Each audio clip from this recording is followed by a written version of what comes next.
Assalamualaikum dan selamat sejahtera. Okey, hari ini saya nak berkongsi satu video bersama dengan channel Cikgu Abdul Muiz Rosli.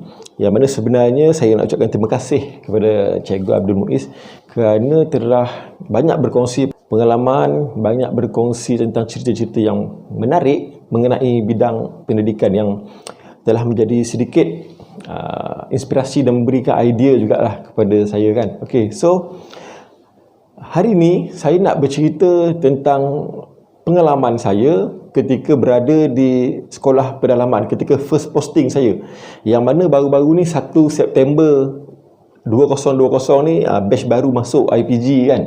So baru masuk IPG 5 tahun nak belajar dan nak posting tu lambat lagi. So mungkin ada batch yang sekarang ni dekat IPG tengah tertunggu-tunggu nak posting. Kan ada orang kata aku nak posting dekat bandar. Okey, aku nak posting kat sekolah kampung aku, kat sekolah masa aku kecil-kecil dulu, macam-macam lah. Ada orang nak posting kat mana-mana kan. So saya pun masa tu macam tu. Oh, saya nak posting kat sini, saya nak posting kat sini. Tapi akhirnya terpilih. Posting tahun 2013 terpilih untuk merasai peluang mengajar di sekolah pedalaman di Sabah. Sekolah pedalaman di Malaysia ni dia ada 3 peringkat, iaitu pedalaman 1, pedalaman 2, pedalaman 3. Setiap pedalaman ni ditentukan ikut jarak lah, jarak dan kemudahan. Kalau jarak dia daripada pekan tu tak berapa jauh, mungkin dia pedalaman 1. Dan kalau dia jauh dan kurang ni kemudahan, mungkin status dia ada pedalaman 3. Dan pedalaman ni ada pedalaman yang di pulau. Pulau pun ada status yang dapat sekolah pedalaman. Ada pedalaman yang di dalam hutan. Okey, bukan sahaja di Sabah Sarawak ada pedalaman, di Semenanjung pun ada, di Pahang ada, Perak ada, di Johor pun ada sekolah pedalaman ni. Okey. Tapi setiap pedalaman, setiap tempat pengalaman dia berbeza.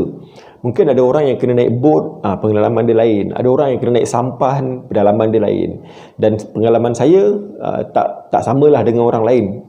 Sebab saya dipostingkan di sekolah kebangsaan Kenang-Kenangan, Telupit Sabah. Nama pun dah kenang-kenangan. Jadi sekolah tu sekarang pun dah jadi kenangan untuk saya. Saya sempat berkhidmat di sana selama 3 tahun, 2013 sampai 2016. Walaupun 3 tahun sekejap, tapi sangat banyak pengalaman hidup lah yang saya dapat di sana. Sebab sebelum ni saya belajar di IPG Teknik Ceras KL. Masa tu ada lagi IPG Teknik di KL, belum pindah ke NSTEC. Saya batch terakhir di Ceras. Kemudian 2013 pindah ke NSTEC. So saya sempat 2012 tu di KL. So bila pergi ke Sabah, pedalaman Sabah berbeza dengan kehidupan saya sebelum ni.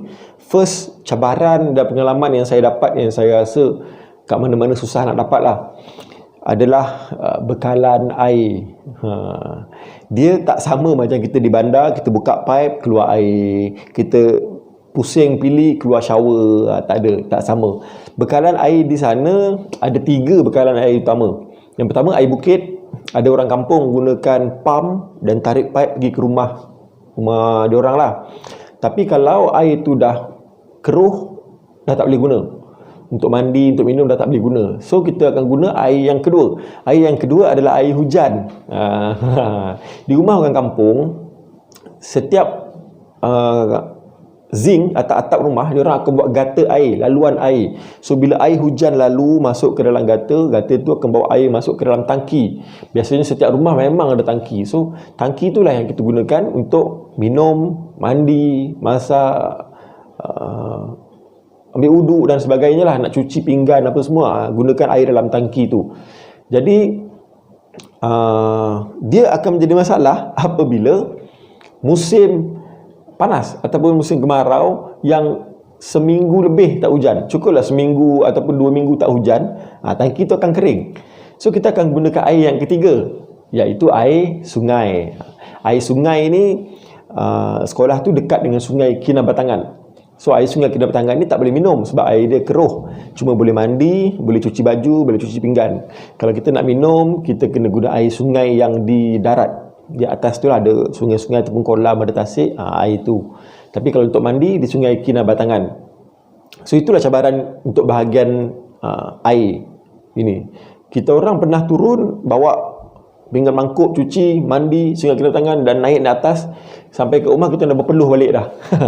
Sebab jarak daripada perjalanan nak ke sungai itu pun boleh tahan juga kan. Tapi itulah air yang ada.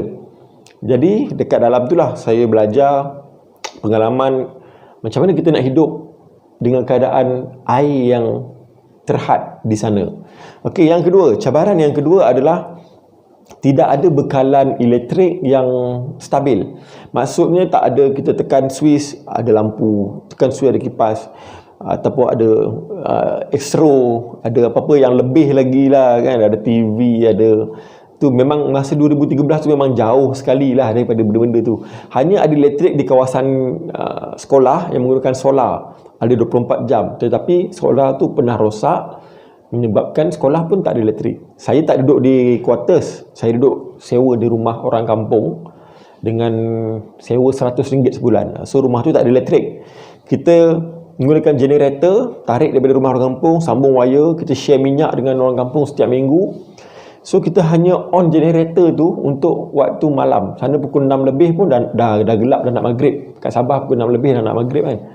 So dia akan buka pukul 6 lebih sampai dekat pukul 8 lebih. Sampai lepas isyak macam tu, time tu lah kita mandi, kita solat, kita makan, kita siapkan apa-apa yang patut. Time tu. Selepas tu, tak ada lampu. Tengah hari panas, tak ada kipas. Malam, tak ada lampu. Lepas pukul 8 lebih, generator habis, tak ada apalah.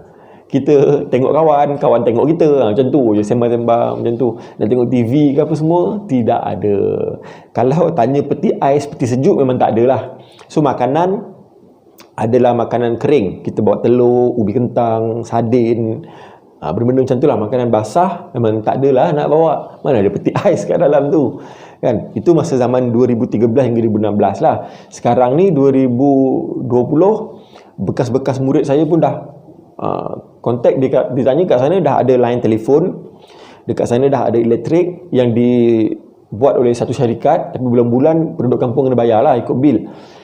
Yang penting dah ada line telefon. Sebab dulu masa zaman saya tak ada line telefon. Ini pun cabaran line telefon ni. Sebab kita masuk, kita terputus dengan dunia luar. Kita tak ada, kalau emergency family bagi tahu sakit ke kematian, memang kita tak tahu berita.